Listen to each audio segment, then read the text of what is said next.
नमस्कार, बहुत स्वागत है आप सभी का। आप सब देख रहे हैं एनएमएफ न्यूज का खास कार्यक्रम ग्लोबल चश्मा और मैं हूं आपके साथ चेतन पाठक। मेरे साथ विदेश मामलों के जानकार, शिक्षाविद और लेखक निपुण जी भी जुड़ चुके हैं। हम रोजाना ये चर्चा करते हैं कि आखिर मिडिल ईस्ट में जो संघर्ष चल रहा है वो कहां तक पहुंचा है, क्या कुछ उसमें होने वाला है, क्या कुछ नई डेवलपमेंट्स उसमें हो रही हैं। तमाम जानकारियां हम आपसे साझा करते हैं। और एक खबर ने इस बीच मिडिल ईस्ट में जो संघर्ष चल रहा है उससे जुड़ा एक खबर सामने आई है और उस खबर ने एक तरीके से पूरी दुनिया में हड़कंप मचा दिया है। हड़कंप ऐसा कि ईरान के पैरों तले जमीन भी अब खिसक चुकी है, क्योंकि ईरान अब यह सोच रहा है कि अब किया जाए तो क्या किया जाए। हालांकि इससे पहले हमने आपको खबर यह बताई थी कि आज ही एक साइबर अटैक हुआ है ईरान पर और ईरान को बहुत नुकसान उसमें हुआ है। लेकिन पहले से एक और चीज से जूझ रहा ईरान। दरअसल खबर यह है कि इस्माइल कानी जो कि आर्मी चीफ हैं ईरान के, वो ही इजराइल से मिले हुए हैं, ये कहीं ना कहीं दावा किया जा रहा है। हालांकि खबर यह भी है कि ईरान ने उन पर जांच जो है वो बिठा दी है और इसके बाद जांच बैठने के बाद पूछताछ के दौरान इस्माइल कानी टूट गए, उन्हें हार्ट अटैक आया है, यह भी खबर है और बुरी तरीके से उनको सदमा लगा है। ईरान को तो सदमा लगा ही है, लेकिन इस्माइल कानी को ज्यादा सदमा लगा है कि आखिर वो भी करें तो करें क्या। अब इस खबर ने पूरी दुनिया में हड़कंप मचाया हुआ है। पूरी दुनिया इस वक्त मिडिल ईस्ट के संघर्ष की तरफ निगाहें लगाए बैठी है कि आखिर क्या कुछ हो रहा है। और इसी के साथ जो इजराइल है वो एक के बाद एक चालें चलता हुआ नजर आ रहा है। निपुण जी, ये खबर आई है, कितनी वास्तविक ये खबर मानी जाए, क्योंकि एक बहुत बड़ा झटका ईरान को एक के बाद एक लग रहा है। देखिए, खबर सच्ची भी हो सकती है और खबर में सच्चाई इसलिए हो सकती है क्योंकि काफ़ी सारे मीडिया ग्रुप ने इसको क्या किया है, कवर किया है कि इस प्रकार की इस्माइल कानी के ऊपर रिपोर्ट दी है और जासूसी का आरोप भी लगाया गया है।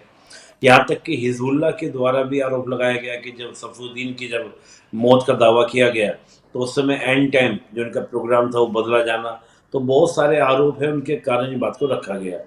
लेकिन बात यह है कि अगर ये बात सच है तो आप सोचिए कि जो इजराइल की खुफिया एजेंसी मोसाद है वो किस हद तक जा सकती है और किस हद तक उसने कंट्रोल कर रखा है। हालांकि ये ईरान की हम पहले बात करें, ईरान ने पहले भी कई बार दावा इस बात का किया था कि हमारे जो खुफिया पूरी एजेंसीज हैं या हमारे जो जितने प्रॉक्सीज हैं उन सब के अंदर इजराइल के जो मोसाद है उसके एजेंट हैं। यहाँ तक कहना है ईरान का खामनेई साहब का कहना ये था कि हमें आज हर तीसरे बंदे पे शक होता है कि वो जो है आपका क्या इजराइल का क्या है, जासूस है, यानी कि मोसाद का एजेंट है। तो इसमें कोई दोहराई नहीं हो सकती, क्योंकि इस प्रकार की जो स्थिति आज देख रहे हैं हम, हो सकता है सच्चाई हो, जासूस हो भी, क्योंकि जब 3-4 इस प्रकार से डेथ हुई, देखिए डेथ या नसरुल्लाह की डेथ की हम बात करें, इस्माइल हानिया की हम डेथ की बात करें, इसके अलावा टॉप कमांडर्स की हम बात करें, आप देखिए हसन नसरुल्लाह है, उसके बाद जो सेकंड नंबर का जिनको बनना था सफरुद्दीन, उनकी मौत की बात हुई। फिर तीसरे नंबर का जिनके नाम भी घोषणा नहीं हुई थी उनकी भी क्या है डेथ की बात की, इसराइल ने उनको भी टारगेट कर दिया है। तो इस प्रकार से उसके अलावा और भी बड़े बड़े कमांडर, फवाद शुक्र की हम डेथ की बात करें, तो इतनी सटीक जानकारियां इसराइल को मिल जाना ये एक कहीं ना कहीं संदेह पैदा जरूर करता है, क्योंकि इतना सटीक इन्फॉर्मेशन और एक दो मिल जाए तो समझ में आता है, लेकिन लगातार जिस प्रकार से चीज़ें मिल रही हैं तो ये कहीं ना कहीं संदेह की बात जरूर पैदा करती है। और है क्या कि जो एक कुर्द फोर्स का नाम जब जो बार बार आ रहा है, ये है क्या, देखिए था क्या कि 1979 में जब वहाँ पर इस्लामिक रिवॉल्यूशन होता है ईरान के अंदर, तो ईरान के अंदर एक नई फोर्स बनाई जाती है जिसका नाम है इस्लामिक रिवॉल्यूशनरी गार्ड। इसकी 8 फोर्स है टोटल। उन 8 फोर्स में से एक फोर्स है कुर्द फोर्स। और देखिए आप इसराइल और ईरान के अगर सिस्टम को आप देखें तो ईरान की अपनी एक फोर्स अलग से, जैसे हमारे आर्मी है, नेवी है, सब है, वैसे उनकी भी है। वो था क्या कि 80 के बाद जब आपका रिवोल्यूशनरी गार्ड बनाया गया तो ये सोच कर बनाया गया था कि ताकि जो हमारे सुप्रीम लीडर है खामनेई साहब, ये उनके कंट्रोल में रहे और उनका जो मोटिव है उसको क्या करे, इम्प्लीमेंट करे। शुरुआत में 1980s में रिवोल्यूशनरी गार्ड को काम दिया गया था वो केवल इंटरनल काम करेगी, लेकिन हुआ क्या, धीरे धीरे उसने पूरी मिलिट्री पर कंट्रोल किया। और हम आज की अगर बात करते हैं तो जितने भी वर्ल्ड में ईरान के प्रॉक्सीज हैं उनको ट्रेन करना, वेपन देना, ये सब काम जो रिवोल्यूशनरी गार्ड है, उस रिवोल्यूशनरी गार्ड की जो 8वीं एक शाखा जिसका मैंने आपको नाम लिया कुर्द फोर्स, वो कुर्द फोर्स ही क्या करती है, प्रॉक्सीज को ट्रेन करती है, पूरी विदेशी फॉरेन पॉलिसीज जो हैं उनको डिटरमाइन करती है। और उसी कुर्द फोर्स के 2020 में देखें, जब बगदाद के अंदर एक मिसाइल अटैक के द्वारा सुलेमानी करके हुआ करते चीफ कुर्द फोर्स के या रेवोल्यूशनरी गार्ड के, उनको मार दिया गया। तो उसके बाद इस्माइल कानी क्या बनते हैं, उसके चीफ बनते हैं। और 4 साल में हम देखें तो इस्माइल कानी इतना अच्छा काम नहीं कर पाए जितना अच्छा काम सुलेमानी ने किया था। उसका रीजन, एक बहुत बड़ा रीजन ये है कि जब आपका बनते हैं इस्माइल कानी बनने तक क्या था कि इजराइल के जो मोसाद के एजेंट हैं वो पूरी आपके बात करें, चाहे वो आपके रेवोल्यूशनरी गार्ड की बात करें, कुर्द फोर्स की बात करें, या हिजबुल्लाह की बात करें, हमस की बात करें, आपका हुतीस की बात करें, या अन्य और भी जो भी आपके क्या है ईरान के जो प्रॉक्सीज हैं, उनमें कहीं ना कहीं सब एजेंट बैठे हुए हैं। तो एक ये वजह भी थी कि माना जा रहा था कि भाई आपने इतने साल से काम करते, 4 साल लगभग आपको हो गए, लेकिन 4 साल में आप क्या नहीं कर पा रहे, कुर्द फोर्स का विस्तार नहीं कर पा रहे हैं, उसको बढ़ा नहीं पा रहे, और इतना सक्सेस नहीं हो पा रहा कि किस प्रकार से इजराइल अटैक कर दे रहा है। तो कई सारी वजह जो है, शक की बुनियाद जरूर क्या होती है, उठती है, उस बात पर उठती है। लेकिन एक विचार बात यह है कि इजराइल के आप मोसाद को देखिए, वो कितना अच्छे से काम कर रही है कि दूसरे देश के अंदर। और आपको याद होगा जो ईरान के एक्स प्रेसिडेंट थे अहमदीनेजाद, उन्होंने इस बात को बोला था कि हमारे यहाँ पे काफ़ी सारे मोसाद के एजेंट आए थे, उन्होंने हमारे बहुत सारे प्रोग्राम को डिस्ट्रॉय किया था, और डिस्ट्रॉय करने के बाद वो इजराइल वापस भी चले गए थे। हालांकि खामनेई साहब जो हैं इस बात को कोई स्वीकार ही नहीं किए। खामनेई साहब ने इसी वजह से अहमदीनेजाद को इलेक्शन भी लड़ने से रोक दिया था। फिर पेजेश्कियान जो थे आपके प्रेसिडेंट बने थे। तो बहुत सारी कहानियां, बहुत सारी बातें हैं। अब 3 थ्योरी चल रही है। एक स्टोरी तो ये है, जो रेवोल्यूशनरी गार्ड का कहना है कि नहीं वो स्वस्थ हैं, ठीक हैं, हार्ट अटैक आया, ये नहीं, बहुत बीमार थे, एज थी, एज के कारण 67 के आसपास एज बताई जा रही है, उनका दावा ये है। दूसरा देखें तो जो दूसरे ग्रुप से, जो मीडिया ग्रुप की ओर से बात आ रही है, उनकी ओर से बात आ रही है कि नहीं उनको हार्ट अटैक हुआ, काफ़ी पूछताछ हुई। कुछ का कहना तो ये तक है कि रिपोर्ट ये भी कह रही है कि वो इजराइल के हमले के दौरान ही मारे जा चुके हैं, बाकी फालतू का ह्यूमर फैलाया जा रहा है। तो बहुत सारी थ्योरीज हैं, लेकिन बात है कि अभी ना तो इजराइल ने खुल के बोला है कोई बात को लेकर, और ना ही ईरान की ओर से लेकिन इस्माइल कानी को लेकर अगर जिस कोई तरीके ऊपर की से बात है। निपुण जी, अगर ये बात भी सामने आती है तो एक की ये बहुत गंभीर बात भी है ईरान के लिए, क्योंकि जिस तरीके से पहले भी खबरें आई थी कि एक एंटी मोसाद टीम बनाई गई, उसमें 20 से ज्यादा लोग खुद मोसाद के थे, जो चीफ थे वो खुद जी मोसाद के थे। तो मोसाद की जो स्ट्रेटेजी होती है और मोसाद का जो दिमाग चलता है, इजराइल का जो दिमाग चलता है, वो खतरनाक तरीके से चलता है। हम और आप उसको सोच भी नहीं सकते। ईरान बड़े बड़े दावे जरूर करता है इजराइल को मार गिराने के, और तमाम जो मुस्लिम देश हैं उनको इकट्ठा कर इजराइल को घेर लेने के, लेकिन इजराइल इस स्थिति में भी इतनी चालाकी से लड़ रहा है, ये कहीं ना कहीं बहुत बड़ी बात हो जाती है। और अब इस तरीके से ये सामने आना कि जो इस्माइल कानी चीफ हैं, आर्मी चीफ हैं ईरान के, वो ही मिले हुए हैं इजराइल के साथ। और आपने जो जिक्र किया कि वो लेबनान गए थे और उसके बाद कुछ दिनों के लिए गायब हो गए, तब ये खबरें आई थी कि जो आर्मी चीफ इस्माइल कानी है, नसरल्लाह की मौत के बाद वहां पर जायजा लेने गए थे, खामेनेई ने उन्हें भेजा, और उसके बाद जो इस्माइल कानी है वो गायब हो गए। खबरें आई कि उन्हें डिटेन कर लिया गया है, क्योंकि जब तक उन पर आरोप ऐसे लग गए थे कि भैया आप तो इजराइल के साथ मिले हुए हैं, जांच चल रही है, अब खबर आ रही है कि आपको हार्ट अटैक जो है वो आ गया है। तो एक जिस तरीके से ईरान घिरा हुआ है, ईरान अपने प्रॉक्सियों को आगे करके जरूर लड़वा जरूर रहा है इजराइल से, लेकिन फिर भी साइबर अटैक हो या फिर ऐसे आरोप लगना हो, ऐसे आरोप इजराइल पर तो नहीं लग रहे। बात ये भी तो है। देखिए, हाँ बिल्कुल बिल्कुल सही बात है। और देखिए, किसी भी कंट्री के लिए अगर उसकी सिक्योरिटी फोर्सेस में इस प्रकार की सेंधमारी हो और इस प्रकार के एलिगेशन लग रहे हो, और मैं एक बात मानता हूँ कि हम लोग देखिए बचपन से एक चीज़ पढ़ते आए हैं कि धुआं वहीं उठता है जहाँ पे आग होती है। आप देखिए बहुत सी बातें हैं जो हमारे सामने नहीं, हम मीडिया के अकॉर्डिंग ही बातें कर रहे हैं, जो रिपोर्ट के अकॉर्डिंग बातें आ रही हैं, लेकिन जब तक खुल के बातें सामने ना आ जाएं, और मैं मानता हूँ ईरान इस बात को स्वीकार भी करते हुए 10 बार सोचेगा कि मैं इसको स्वीकार करूँ या ना करूँ, क्योंकि सीधी सीधी बात क्या है कि आपकी एजेंसीज कैसी हैं, आपका जो पूरा स्कैनिंग सिस्टम वो कैसा है कि आपके यहाँ पे आपके एजेंट बन जाते हैं, दूसरे देश के जासूस बन जाते हैं, वो आपके यहाँ पे काम कर रहे हैं और इतने बड़े ओहदे तक पहुँच जाते हैं। सेकंड नंबर माना जाता है या तो सुप्रीम लीडर खामनेई साहब हैं, और खामनेई साहब के बाद सुलेमानी साहब का। हालांकि सुलेमानी साहब का एक पर्सनल व्यक्तित्व था जिस कारण को सेकंड नंबर को माना जाता था। इस्माइल कानी को उस प्रकार का रुतबा नहीं प्राप्त हुआ है। लेकिन अगर हम हायररार्की की बात करें, उनके कॉन्स्टिट्यूशन की बात करें, तो ये सेकंड नंबर के लीडर माने जाएंगे सुनकानी। अब उनके ऊपर इस प्रकार के एलिगेशन लगना, आप ये सोच कर देखिए कि इसराइल को क्या क्या जानकारी नहीं दी होंगी। आपने केवल लीडर्स की डेथ की बात नहीं है, उसको ये तो भी पता होगा इसराइल को कि ईरान का प्रोग्राम्स कहाँ कहाँ पे चलते हैं, कहाँ पर उसके एटॉमिक प्रोग्राम्स हैं, कहाँ पर उसके डिफेंस के सेंटर्स हैं, वो सब उसके पास में क्या होगी, पूरी जानकारी इसराइल के पास होगी। अगर ये बात सच है, ये इससे क्या है, जासूस अगर आप देखेंगे, मैं मानता हूँ कि अगर जासूस ना भी हो तब भी हम देखें, बहुत 3-4 साल पहले की मैं बात आपको बता रहा हूँ, ईरान के चीफ एडवाइजर थे, उनका कहना यह था कि हमारी जितनी फोर्सेस हैं उन सभी फोर्सेस में मोसाद का एजेंट है, और हर तीसरा बंदा जो है हमको मोसाद का एजेंट नजर आता है। तो ये एक बहुत बड़ी स्ट्रेटजी आप मानिए कि ईरान के ऊपर इसराइल कब से काम कर रहा होगा। और आप देखिए पहले भी हमले हुए थे ईरान के ऊपर, ईरान के जो एटॉमिक प्रोग्राम था इसमें काफी ज्यादा डिस्ट्रॉय कर दिया गया था साइबर अटैक के द्वारा। और अभी भी जो साइबर अटैक हुआ है ये भी अंदरूनी इंफॉर्मेशन के बगैर, अंदरूनी जानकारी के बगैर हो ही नहीं सकता। और इतने सारे कमांडर्स को मारा जाना, और देखिए तेहरान के अंदर जाते हैं कौन, आपके इस्माइल हानिया जो आपके हमस के चीफ थे, और हमस के चीफ को तेहरान के अंदर कहाँ पे मारा जाता है कि जब वो जाके आराम कर रहे थे, विश्राम कर रहे थे। यानी कि इतनी सटीक जानकारी कि तेहरान में कहाँ रुकवाया गया है, कहाँ नहीं रुकवाया गया है।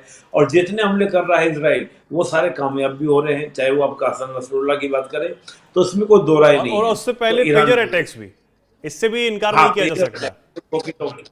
वॉकी टॉकी अटैक्स हैं, ये सब जो अटैक्स आप देख रहे हैं ये सब अटैक बहुत ही अंदरूनी जानकारी, खुफिया जानकारी। और ये अटैक तो बाद की बात, आप सोचिए कि पेजर्स पहुंचे कैसे होंगे उनके पास में, हिजबुल्लाह के सभी कमांडर्स के पास में वॉकी टॉकी कैसे पहुंचे होंगे, उसकी भी प्रिपरेशन कितनी पहले से रही होगी।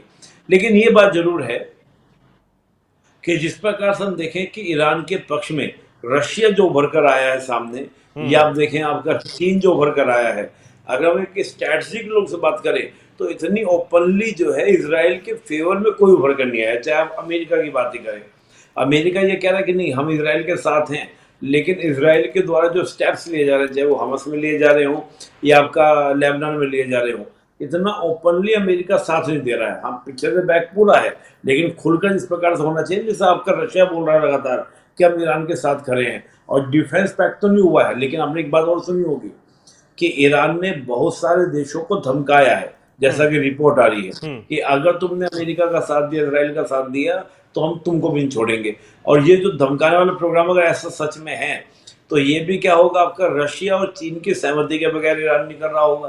तो ये भी एक बड़ी इंटरेस्टिंग बात है। कुल मिला के बात देखें तो इसराइल और ईरान का जो ये वॉर है ये बहुत अलग स्थिति की ओर जा रहा है, ये कॉन्फ्लिक्ट और अलग स्थिति की ओर जा रहा है। आगे भी इसका विस्तार भी आपका हो सकता है, लेकिन ईरान के लिए बहुत चिंताजनक स्थिति है कि आपके अंदर घुसपैठ। और देखिए एक बात कही जाती है जो हम बचपन सुनते आए हैं कि घर का भेदी लंका ढाए।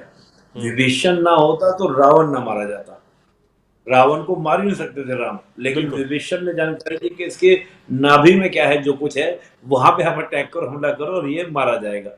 तो वो वाली बात है कि घर का एक भैदी, हम तो बचपन से बोलते हैं जयचंद जयचंद जयचंद। पृथ्वीराज चौहान को मोहम्मद गोरी हरवा सकते थे क्या अगर जयचंद साथ ना देते, जयचंद का सपोर्ट ना होता।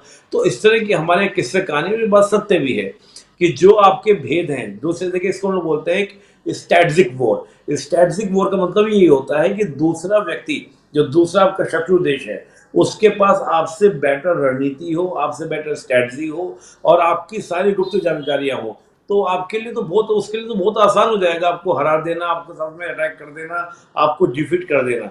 तो मैं मानता हूं कि ईरान के लिए बड़ा चिंता का विषय है। और जिस प्रकार की स्थिति आ रही है निकल कर, और मैं कहता हूं कि आप आज पकड़ लें, जासूस है, कुछ भी कर लें, लेकिन इससे पहले जो इन्फॉर्मेशन दी जा चुकी होगी, 1980 से ये जुड़ गए थे। आप देखेंगे 1980 में ही RRG जो आपका रिवोल्यूशनरी गार्ड है उसका पार्ट बन गए थे, और 93 में ये कुर्द फोर्स जो बनी थी उसमें डिप्टी चीफ बन गए थे इस्माइल कानी। तो आप देखिए 93 से लेकर 2024 की हम बात कर रहे हैं, इतने बड़े गैप में कुर्द फोर्स ने जितने ऑपरेशन चलाए होंगे, जितने कार्य किए होंगे, उन सब की जानकारी, ऐसा तो हुआ नहीं होगा कि एकदम से जानकारी देनी शुरू की होगी। पहले भी सारी इन्फॉर्मेशन उनके पास में होगी कि इनके पास वेपन कैसे है, किस प्रकार की चीजें हैं। तो होता ही है कि जब हम वॉर में जाते हैं इसको हम एक टैक्टिकल वॉर बोलते हैं। और अगर निपुण जी, अगर इन संभावनाओं को हम सिर्फ र्यूमर्स ही माने, चलिए एक बार को हम र्यूमर्स भी मान लेते हैं, क्योंकि हमारे भी कई व्यूअर्स के दिमाग में ये होगा कि ये बात आपकी बिल्कुल ठीक है, और कई लोग इस पे सोचते भी हैं कि जिस तरीके से एक एक सटी ठिकानों को इजराइल पता लगाकर चाहे हिजबुल्लाह के लोगों को नेस्तनाबूद कर रहा है, ये बात बिल्कुल ठीक है, कैसे इतनी बड़ी जानकारी मिल पा रही है। लेकिन अगर ये इस्माइल कानी ये आरोपों को हम र्यूमर्स ही मान लें, तो सबसे बड़ी बात ये है कि ये तो मेंटल स्ट्राइक हो गई ना, मेंटली तौर पर तोड़ना हो गया ईरान को। बहुत ही बढ़िया चेतन जी, इसी को हम लोग बोलते हैं आईआर की भाषा में, अंतर्राष्ट्रीय संबंधों की भाषा में, fifth generation war. Fifth generation war हम लोग बोलते हैं कि इंफॉर्मेशन की वॉर करना और झूठी सच्ची खबरें चाहे कैसी भी ह्यूमर हो। जैसे मैं हमेशा एक उदाहरण देता हूँ, भारत में कुछ लोगों ने एक बात उठाई थी कि भारत ने स्ट्राइक नहीं किया पाकिस्तान के ऊपर, आपको याद होगा, या सर्जिकल स्ट्राइक नहीं किया। यहाँ तक कि दिल्ली के जो पूर्व सीएम थे केजरीवाल ने कहा था सबूत दिखा दो आप कि आपने किया था नहीं किया था। फिर बातें हुई कि कैमरा खराब हो गया था, वेदर ऐसा था, ये सब चीज बातें हुई थी। मैं कहता हूँ कि अगर वो स्ट्राइक नहीं भी हुई थी, एक साइकोलॉजिकल प्रेशर होता है देश की सेना के ऊपर, देश के ऊपर, क्योंकि अब देखिए बात ये ना कि क्या प्रेशर क्रिएट होता है, प्रेशर क्रिएट होता है जनता के ऊपर। जनता के माइंड में क्या बात जाती है कि दूसरा देश आपके यहाँ पर आता है, आपको हिट करता है, चला जाता है, तो जनता को क्या लगता है कि जो सेना, जो फोर्सेस अपने आप को सेफ नहीं कर पा रही है, वो हमारी सुरक्षा का दावा कैसे करेगी। तो एक क्योस क्रिएट कर देना दूसरे देश में, एक अराजकता, एक अफरा तफरी क्रिएट कर देना। तो मैं ये मानता हूँ कि इस प्रकार का वोट ज्यादा खतरनाक होता है। ईरान के लोगों को अगर ये लगता है, पता चलता है कि हमारी फोर्सेस के अंदर, हमारी एजेंसीज के अंदर इजराइल किस प्रकार की घुसपैठ है, तो आप सोचिए ईरान की जनता क्या ईरान की आर्मी के ऊपर, ईरान की पॉलिटिशियंस के ऊपर, सब सिस्टम के ऊपर अपना फेथ खो देगी। और फेथ खोने का परिणाम क्या होगा, वहां पर कूप जैसे जो हालात हैं वो। और दूसरी तरफ बेंजामिन नेतन्याहू ने मोर्चा संभाला ही हुआ है कि वो मैसेज देते रहते हैं ईरान की जनता को भी, इधर लेबनान की जनता को भी, ईरान की जनता को भी, दोनों को मैसेज दिया था, दोनों को स्पष्ट रूप से बोला भी था कि हम आपके साथ में हैं। तो वो लगातार प्रवोक करने का भी कार्य कर रहे हैं कि जनता ही खड़ी हो जाए। और जनता अगर खड़ी हो जाती है, तो देखिए किसी भी देश के अंदर आप देखेंगे, कोई भी सरकार हो, हर कोई व्यक्ति अपनी सरकार के साथ में खड़ा नहीं होता है। आप चाहे भारत में बात करें, चाहे आप विदेशों में बात करें, आपको चीज देखने को मिलेगी, कुछ ना कुछ आपके क्या होंगे, एंटी लोग होते ही यहाँ देश के अंदर। तो ये तो ईरान के अंदर भी हो सकते हैं।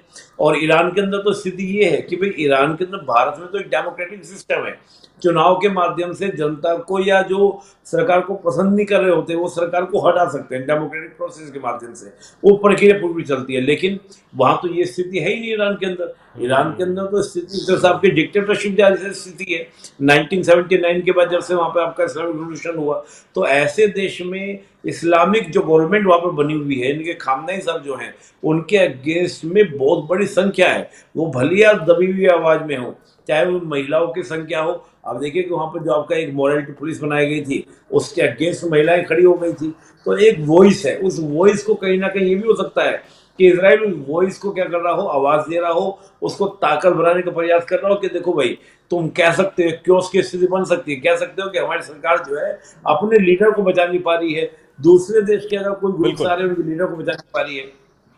एक आखिरी सवाल मेरा इसमें ये रहेगा निपुण जी कि पुतिन का आपने जिक्र किया बीच में, और खबरें ये भी आ रही हैं, इजराइल ये भी आरोप लगा रहा है पुतिन पर कि पुतिन जो है वो सीधे तौर पर अब ईरान की मदद करते हुए नजर आ रहे हैं। हालांकि पेजिशकियान जो कि ईरानी राष्ट्रपति हैं, उनसे भी मुलाकात तुर्कमेनिस्तान में पुतिन की हुई, लेकिन इस बीच इजराइल का यह दावा कि रूस जो है वो हथियार मुहैया करा रहा है ईरान को और सीधे तौर पर ईरान की मदद भी कर रहा है।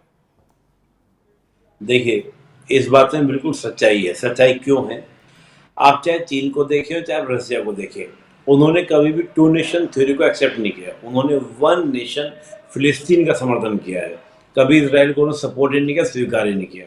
हालांकि कुछ समय तक इजराइल के और रशिया के संबंध अच्छे रहे, लेकिन चीन के साथ आपको इजराइल के कभी संबंध आपको अच्छे देखने को नहीं मिलेंगे। दूसरा क्या था कि अभी हम कुछ दिन पहले की बात करें, चीन ने अपने यहाँ पर एक मीटिंग बुलाई थी, फिलिस्तीन के जितने भी आपके क्या ग्रुप्स हैं, चाहे वो अल फतह हो या हमस हो या और भी जो छोटे मोटे ग्रुप्स फिलिस्तीन के हैं, उन सब की मीटिंग चीन ने हाल के दिनों बुलाई थी। चीन और रशिया पहले कोशिश करते थे कि वो छिपे हुए तरीके से क्या करें, सपोर्ट करें, लेकिन अभी लगातार आप देखेंगे, चाहे वो हिजबुल्लाह को लेकर बात करें, हिजबुल्लाह को लेकर जिस प्रकार का बयान आपका रशिया का आया कि नहीं ये गलत हुआ है, ऐसा नहीं होना चाहिए था। अभी आपको देखो, मैंने बताया था सीरिया के अंदर जो रशिया का एयरबेस है, उसके पास ही रशिया का वेपन स्टोरेज था, इसके इसराइल ने हमला किया था, तो उस हमले के बाद क्लियर हुआ कि वहां से मिसाइल सप्लाई हो रही थी, रशिया के वेपन स्टोरेज से हिजबुल्लाह को सप्लाई हो रही थी। रशिया और चीन दोनों चाहते हैं कि इसराइल के साथ जो ये वॉर है, वो वॉर यहाँ पे क्या लगातार चलती रहे। ये वॉर जितना बढ़ेगी उतना ज़्यादा अमेरिका इसराइल को यहाँ पर उलझाए रखेंगे, और वो अपने मंसूबे, चाहे वो यूक्रेन वाला वॉर हो या चीन के अपने जो मंसूबे दक्षिण चीन सागर में ताइवान को लेकर हो या और एरियाज को लेकर हो, वो पूरे हों। तो यहाँ पे ओपनली बात है कि जैसे भी मैंने बताया, कुछ दिन पहले मीटिंग हुई थी चीन के अंदर, और चीन ने क्या किया था, फिलिस्तीन के सारे दलों को बुलाया, जो छोटे मोटे गाँव से सबको बुलाया, उनके बीच में एक समझौता कराने का प्रयास किया। इवन उसने इराक और सीरिया, उनमें भी जो एक्टिव ग्रुप्स हैं उनको भी बुलाकर किया था। और ये बात तो बहुत पहले हम बात करें, मैं इसका थोड़ा सा आपको और उदाहरण देता हूँ जी। 2010 में एक पूरा चला था, इसका नाम दिया गया था अरब स्प्रिंग, यानी कि एक अरब क्रांति। अरब क्रांति मतलब ये था कि ट्यूनीशिया शुरू हुआ था अफ्रीका से। इसमें ये था कि पूरे के पूरा जो इस्लामिक नेशंस हैं यहाँ पर डेमोक्रेसी लाएंगे, और जब उस डेमोक्रेसी की आवाज़ पहुंची सीरिया तक, तो बल असद के समर्थन में वहाँ पर कुर्द फोर्स भी पहुंची थी, ईरान भी पहुंचा, रशिया भी पहुंचा। इवन आप देखें, असद के समर्थन में जो आपका इराक के अंदर या सीरिया के अंदर जो मिलिशियास काम कर रहे थे, वो भी समर्थन में पहुंचे, और उन सबको समर्थन दे रहा था कौन, आपका रशिया। कुर्द फोर्स को पूरा समर्थन देने वाला कौन था, आपका आईएसआईएस के अगेंस्ट हम बात करें, अलकायदा के अगेंस्ट हम बात करें, तो वो आपका रशिया ही था। तो रशिया पहले थोड़ा सा बैक में रहने का प्रयास करता था, छिपे दरवाजे से बात करता था, लेकिन हाल के दिनों में दोनों देश खुलकर क्या सपोर्ट करते हुए दिख रहे हैं। तो इसमें कोई दो राय नहीं है कि जैसे मैंने आपको उदाहरण दे भी दिया कि हाल के दिनों में जो सभी की मीटिंग की गई थी, वो मीटिंग ओपनली है, पर्दे के सामने है। तो जब आप जिसको दुनिया आतंकवादी कह रही है, आतंकवादी संगठन कह रही है, आप उनसे बैठ के मीटिंगें कर रहे हो, बातचीत कर रहे हो, रणनीतियाँ तैयार कर रहे हो, तो ये दिखता है, साफ साफ क्लियर दिखता है। नहीं, बिल्कुल। और अब कहीं ना कहीं ईरान की जो मुश्किलें हैं वो बढ़ती ज़रूर नज़र आ रही हैं, क्योंकि एक तरफ ये दावा कि उनके ही आर्मी चीफ जो हैं वो इजराइल के साथ मिले हुए हैं, और दूसरी तरफ साइबर अटैक की जो खबर आई है, हालांकि ईरान ने इस बात की पुष्टि ईरान की तरफ से ज़रूर की गई है। जो उनके पूर्व साइबर एक्सपर्ट सचिव हैं, उन्होंने जरूर इस बात की पुष्टि की है कि बहुत बड़े पैमाने पर यह साइबर अटैक हुआ है। उस पर भी हमने चर्चा की है, वो भी आप हमारे चैनल पर देख सकते हैं, पूरी चर्चा की आखिर किस तरीके से साइबर अटैक हुआ और किस तरीके से ईरान को नुकसान जो है वो पहुंचा है। इजराइल ने कंप्यूटर्स में घुसकर बिना मिसाइल, बिना रॉकेट, बिना ग्राउंड ऑपरेशंस के ईरान को तोड़ने का काम किया है। और एक तरफ ये चर्चा जो हम कर रहे हैं कि इस्माइल कानी के ऊपर जो आरोप लग रहे हैं ये कितने सही हैं, क्या ये सिर्फ रूमर्स हैं और मार्केट में फैलाए जा रहे हैं ताकि ईरान को मानसिक तौर पर भी तोड़ दिया जाए। बहुत बहुत धन्यवाद निपुण जी, आपके हमारे साथ जुड़ने के लिए, तमाम जानकारियां जो है हमसे साझा करने के लिए, बताने के लिए, हमें समझाने के लिए बहुत बहुत धन्यवाद। आप सभी का भी बहुत बहुत धन्यवाद जो आप हमसे जुड़े रहते हैं, हमारी तमाम जो जानकारियां हैं उस पर आप भी अपनी राय देते रहते हैं। उम्मीद है कि आप भी ऐसे ही इन हमारी खबरों को पसंद करते रहेंगे, जानकारियों को समझते रहेंगे, और आपसे भी दरख्वास्त है कि आप भी कोई जानकारियां हमसे साझा करना चाहते हो या फिर आप भी कुछ समझना चाहते हो, कोई भी अंतर्राष्ट्रीय मुद्दा जिसे आप पसंद करते हो और जिसके बारे में आप दिलचस्पी रखते हो, उसमें उसे आप समझना चाहते हो, वो भी आप कमेंट सेक्शन में बता सकते हैं। और आज की चर्चा को लेकर भी आप क्या कुछ कहना चाहते हैं, कमेंट सेक्शन आपके लिए खुला हुआ है, जरूर बताएं और देखते रहें एनएमएफ न्यूज। नमस्कार।